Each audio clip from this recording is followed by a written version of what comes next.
정금조 교수님 토론 주제를 부탁드리겠습니다. 네, 안녕하십니까.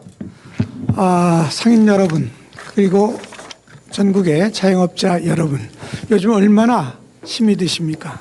그럼에도 불구하고 그동안 우리 삶의 터전이요, 생활의 공간인 전통시장과 상점가 현장에서 불철주야 시장 경제 활성화를 위해서 그동안 많은 노고를 아끼지 않으신 우리 상인 리더 여러분, 그리고 묵묵히 자신의 길을 걸으면서 가족과 이웃과 사회를 위해서 헌신해왔던 우리 상인 여러분들, 오늘 우리는 그러한 여러분의 노고에 진심으로 심심한 감사와 위로를 드립니다.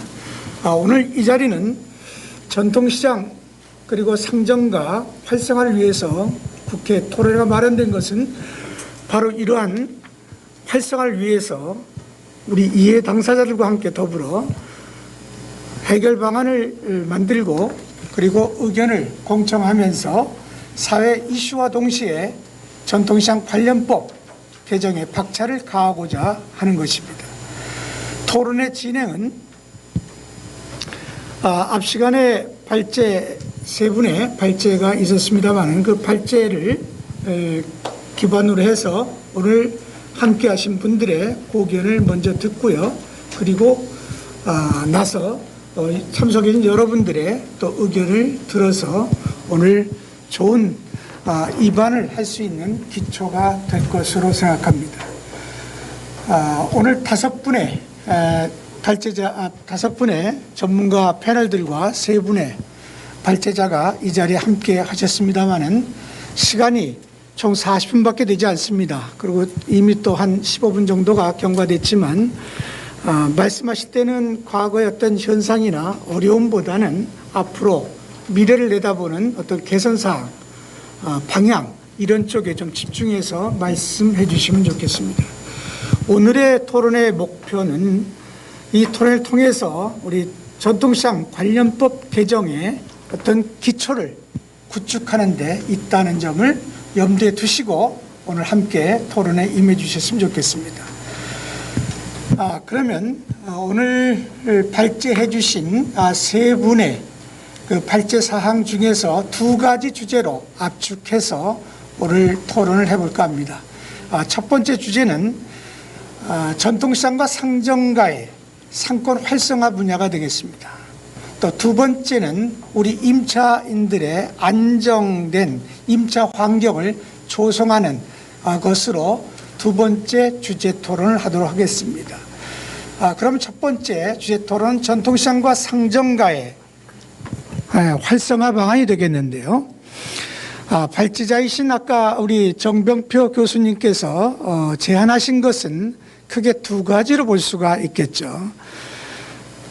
전통시장과 상점가는 저마다의 고유한 어떤 전통과 문화와 특성을 가져야 된다. 그래서 이것을 가주는 그런 시장으로 만들어야 되겠다는 첫 번째 제안을 하셨고요.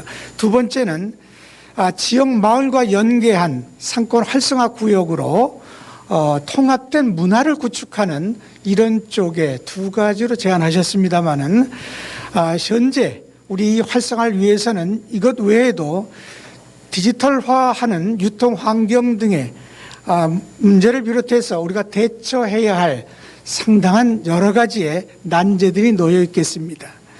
정부와 국회는 우리 상인들을 또 스스로 어떤 문제를 어떻게 우리가 대처해야 하는 것인가, 어떤 정책적 지원이 있을 것인가, 법적 제도 장치는 무엇이 있어야 되는가, 이러한 측면에서 우리 패널 분들의 의견을 듣도록 해보겠습니다. 그럼 먼저 우리 중소벤처기업부에서 우리나라 소상공인들의 정책을 수립하고 집행하고 있는 주무부처의 박지영 국장님께서 전통시장과 상점가의 상권 활성화 방안에 대해서 먼저 정책 방향에 대한 고견을 들어보도록 하겠습니다. 네, 반갑습니다. 저기 중기부에서 온 박치영입니다. 그 소상공인 정책관이고요. 오늘 이렇게 제가 평소에 이제 존경하는 우리 의원님들하고도 정대철 고문님까지 오셔서 굉장히 무거운 자리인데 와서 솔직히 고백을 하자면 이렇게 지금 오늘 심도 있는 이렇게 발제해 주신 분들 세 분 얘기를 들어보니까 중기부가 이게 여러 가지 정책을 많이 하지만 이런 어려움에 대한 깊이 있는 것까지는 미처 이제 모르고 있었던 분도 많았구나라는 좀 반성을 먼저 하게 됩니다. 그래서 저희들 또 이 기존에 이제 소상공인 정책하면서 워낙 이 정책 영역 자체가 이제 대상도 그렇고 영역도 그렇고 굉장히 좀 브로드한데 이 부분에 대해서는 저희들도 이제 계속 우리 제도적으로나 여러 가지 예산 정책적으로나 이렇게 고민은 해오고 있었는데 미처 저희들이 깊이 있는 부분들 상인들의 임차 상인들 특히 지하도 임차 상인들의 애로라든지 이런 거에 대해서는 우리 실무자들은 이제 많이 알았겠지만 솔직히 저 이제 간부들까지는 이 부분에 대해서는 깊이 좀 고민을 못했던 부분이 있었던 것 같다라는 좀 생각을 하게 됐고요. 그 처음에 말씀 주신 우리 정병표 교수님이 이제 발제해 주신 그걸 듣고 저희 정책에 대한 고민을 많이 하셨구나. 그래서 현재 저희 중기부에서도 그 우리 전통시장, 그 다음에 특히 상점과 이걸 어떻게 하드웨어뿐만이 아니고 소프트웨어를 연계해서 개발할 것인가 또 발전할 것인가에 대한 고민을 계속 해오고 있습니다. 그래서 그동안 저희들이 이제 중기청 시절에 이 재래시장과라고 하는 조직이 처음 만들어졌고 이 중앙정부에서 이 전통시장과 이 상인들에 대한 정책적 영역으로 처음 이제 조직을 만들고 시작한 게 중기청이었고 벌써 한 근 20년 가까이 됐습니다. 그런데 저희들 그동안 한 5조 원가량을 우리 이제 시장하고 상점과에 계속 이제 재정을 투입해왔고 특히 이제 온누리 상품권 같은 경우는 작년에도 한 4조 원, 특히 어려운 시기에 4조 원 발행을 했고 작년에 이제 추경이 1.5조 원 들어가서 좀 늘어났고요. 올해도 한 3조 원, 내년에 한 3.5조 원 정도 계속 이제 해서 이 전통시장과 상점가에서만 전용적으로 유통될 수 있는 이런 이제 상품권을 하고 있는데 이런 것뿐만 아니고 아까 말씀하셨던 전통시장의 특성화 사업들, 문광영 시장이라든지 첫걸음 시장이라든지 이걸 또 앞으로 계속 좀 제도를 바꿔서 올해는 내년부터는 이제 어느 정도 좀 더 도약기에 있는 시장들만 저희들이 좀 골라서 더 선택적으로 좀 예산도 더 많이 늘려서 지원하는 방향으로 좀 생각을 하고 있습니다. 뭐 잘 아시겠지만 지금 유통 환경이 워낙 지금 급변하고 있어서 아까도 말씀 주셨지만